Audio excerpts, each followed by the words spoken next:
अऊज़ु बिल्लाहि मिनश्शैतानिर्रजीम बिस्मिल्लाहिर्रहमानिर्रहीम क़ाल रब्बी इश्रह ली सदरी व यस्सिर ली अमरी वहलुल उक़दतम मिन लिसानी यफ़क़हू क़ौली बिस्मिल्लाहिर्रहमानिर्रहीम रब्बि ज़िदनी इल्मा रब्बि ज़िदनी इल्मा रब्बि ज़िदनी इल्मा। अस्सलामु अलैकुम दोस्तों, कैसे हैं साहब? उम्मीद करता हूँ सब दोस्त खैरियत से होंगे। तो दोस्तों, आज की मेरी वीडियो का टॉपिक मौजू उन लोगों के लिए है, उन दोस्तों के लिए है, उन भाइयों के लिए है, उन बुज़ुर्गों के लिए है जो ये कहते हैं कि हमें कारोबार में तरक्की नहीं हासिल हो रही, हमारे कारोबार में बरकत नहीं। तो दोस्तों, आज का जो मैं आपको अमल बताने जा रहा हूँ, कुरानी वजीफ़ा बताने जा रहा हूँ, अगर आप कर लेते हैं तो इंशाअल्लाह अल्लाह रब्बुल इज़्ज़त के करम से आपके रिज़्क़ में इजाफ़ा होगा, आपके कारोबार में तरक्की होगी, आपका कारोबार बढ़ेगा इंशाअल्लाह। तो दोस्तों, मेरी वीडियो को शुरू से लेकर आखिर तक देखिएगा, तभी आपको इस अमल की समझ आएगी। तो आए बगैर टाइम ज़ाया किए वीडियो का आगाज़ करते हैं।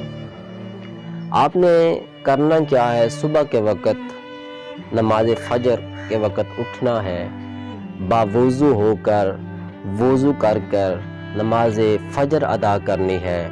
नमाज फ़जर अदा करके फिर आपने सूरह कौसर की तिलावत करनी है। 129 दफ़ा आपने सूरह कौसर को तिलावत करना है।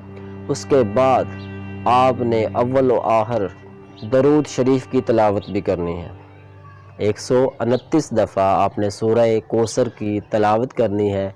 अव्वल व आखिर 3 दफ़ा आपने दरूद शरीफ पढ़ना है। ऐसा करने से इंशाअल्लाह अल्लाह रब्बुल इज़्ज़त के करम से आपके रिज़्क़ में इजाफ़ा होगा, आपके कारोबार में बरकत होगी, आपका कारोबार तरक्की की तरफ जाएगा। तो दोस्तों, एक छोटा सा और अमल है कि आपने करना क्या है कि जब भी आप अपने कारोबार पर जाएं, अपनी दुकान पर जाएं, तो अल्लाह की राह में कुछ ना कुछ लोगों को, गरीबों को, मस्कीनों को दे कर जाया करें, अल्लाह की राह में सदका दिया करें। ऐसा करने से भी आपके रिज़्क़ में इजाफ़ा होगा, आपके कारोबार में बरकत होगी, आपके कारोबार में कामयाबी होगी, आपका कारोबार तरक्की की तरफ जाएगा। तो दोस्तों, उम्मीद करता हूँ आज की मेरी वीडियो आपको अच्छी लगी होगी, अमल अच्छा लगा होगा। अगर आपको मेरी वीडियो अच्छी लगे, इसे लाइक कीजिएगा, कमेंट कीजिएगा, मेरे चैनल को सब्सक्राइब कीजिएगा, बेल आइकन को प्रेस कीजिएगा ताकि आइंदा से आने वाली वीडियो भी आप तक पहुँच सके। वस्सलाम, खुदा हाफिज़।